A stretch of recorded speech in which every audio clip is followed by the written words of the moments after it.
ओम नमः शिवाय, जय श्री राम, हर हर महादेव। एक बच्चे ने प्रश्न किया कि गुरुजी, ऐसा क्या करें जिससे कभी हमारे ऊपर तंत्र ना हो, कभी हमारे ऊपर कोई तंत्र मंत्र यंत्र कुछ कर ना पाए, कोई मोट ना कर पाए। तो आज की वीडियो में मैं आपको यही बताऊंगा कि ऐसा आप क्या कर सकते हैं जिससे कभी आपके ऊपर तंत्र का असर ना हो।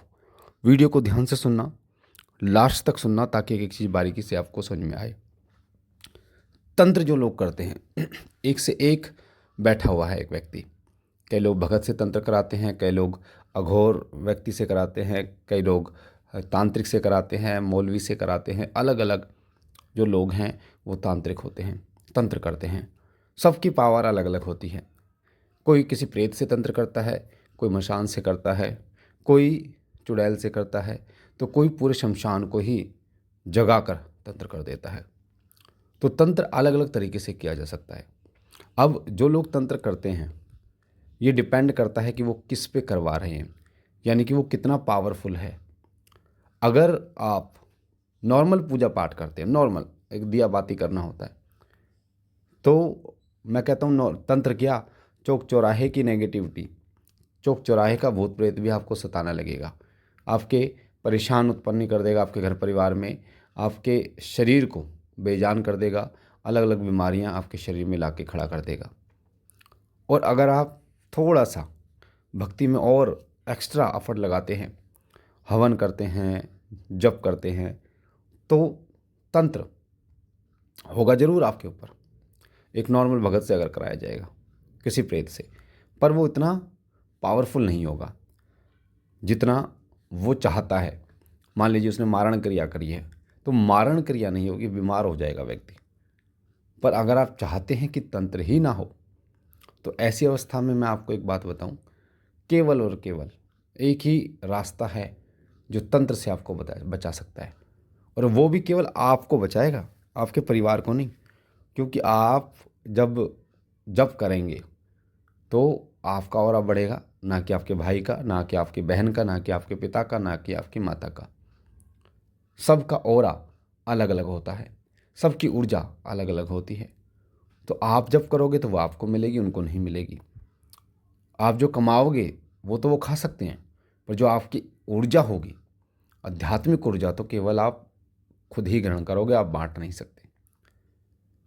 तो तंत्र से बचने का सबसे बड़ा रास्ता ये है कि आप निरंतर जप करें, यानी 24 घंटे में 5 घंटे, 6 घंटे, 8 घंटे की नींद, उसके बाद मैक्सिमम समय आप केवल जप के लिए चलते फिरते। और एक और बात, ऐसा नहीं है कि आप 10 मंत्रों को जप करें। एक मंत्र, अगर आपने गुरु धारण कर रखा है तो गुरु मंत्र को मत छोड़ो। जितना हो सके चलते फिरते, उठते बैठते, खाना खाते, आप उसी को जप करते रहे, जप करते रहे। एक ऐसा समय आएगा जब वो अजपा जप बन जाएगा, बिना सोचे चलेगा वो। शुरुआत में आपके साथ ऐसा होगा कि आप भूल जाएंगे, आपको याद नहीं होगा, पर फिर धीरे धीरे वो मंत्र इतना गूढ़ हो जाएगा कि आप ना चाहते हुए भी वो आपके मन में वो मंत्र चलता रहेगा। तो अजपा जब वो बन जाएगा, फिर उसकी परिपक्वता आएगी। पहले वो अजपा जब बनेगा, फिर उसकी परिपक्वता आएगी, इतना पक जाएगा कि आपके शरीर पे वो आवरण दे देगा कि बड़ी से बड़ी नेगेटिविटी, नकारात्मक शक्ति, तंत्र निष्क्रिय हो जाएगा।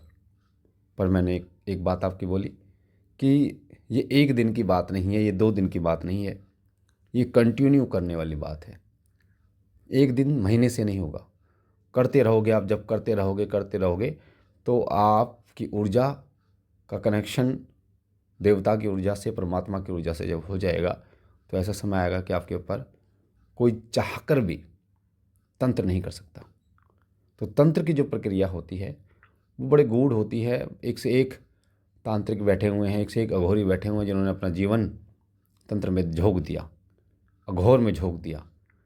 और विकृति आने के कारण उनके मन में किसी उल्टा ख्याल या पैसे के लालच आने के कारण फिर वो किसी पर तंत्र करते हैं, पैसों के लिए या अपनी दुश्मनी को निकालने के लिए।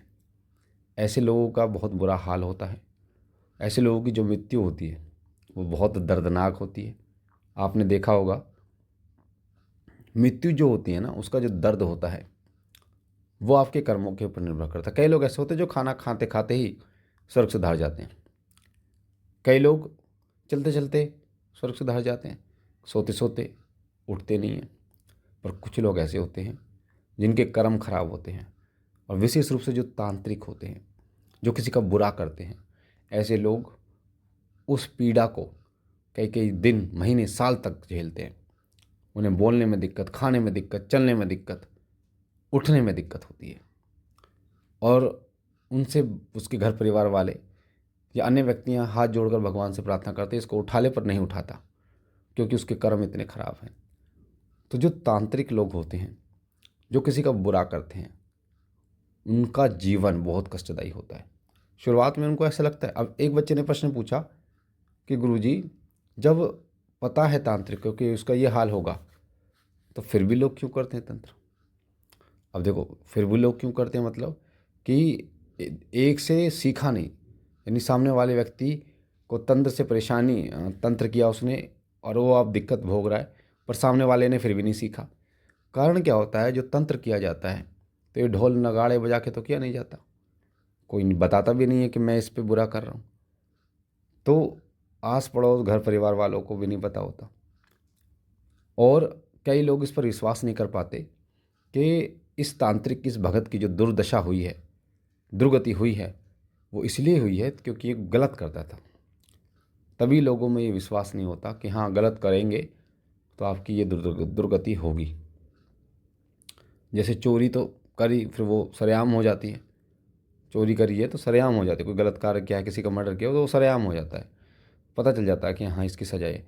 पर ये तो ऐसी चीज़ है कि ये दिखाई नहीं देती, इसका कोई सबूत नहीं होता, इसीलिए लोग डरते नहीं हैं फिर भी किसी का बुरा करने से। पर मैं आपसे ये ज़रूर कहना चाहूँगा कि तंत्र के चक्कर में कभी ना पड़ें, तांत्रिकों के चक्कर में कभी ना पड़ें, किसी का बुरा कभी ना सोचें। अपने द्वेष है आपके हृदय के अंदर, उस द्वेष को त्याग दें, अपने ऊपर ध्यान दें, प्रभु की भक्ति पर ध्यान दें। कभी किसी के ऊपर तंत्र ना करवाएं, मंत्र करवाएं, कैसी भी स्थिति आपकी क्यों ना हो। अगर वो आपके ऊपर कर भी रहा है तो प्रभु से सदैव विनती करें कि प्रभु हमारी रक्षा करना, चाहे वो करता रहे, क्योंकि उसके कर्म उसके साथ हैं और आपके कर्म आपके साथ हैं। कर्मों का खेल होता है सारा। आपको इस चीज़ का ध्यान रखना पड़ेगा। किसी को दुख देकर कभी आप सुख की प्राप्ति नहीं कर सकते। थोड़ा कुछ सेकंड का जो सुख आपको मिलता है, जिसे आप सच में सुख मानते हैं, वो सुख नहीं हो सकता। वो लास्ट में ज़िंदगी भर का दुख देता है। तो मुझे आशा है ये वीडियो आपको अच्छी लगी होगी, जानकारी अच्छी लगी होगी। हम मिलते हैं एक नई जानकारी के साथ, तब तक के लिए ओम नमः शिवाय, जय श्री राम, हर हर महादेव।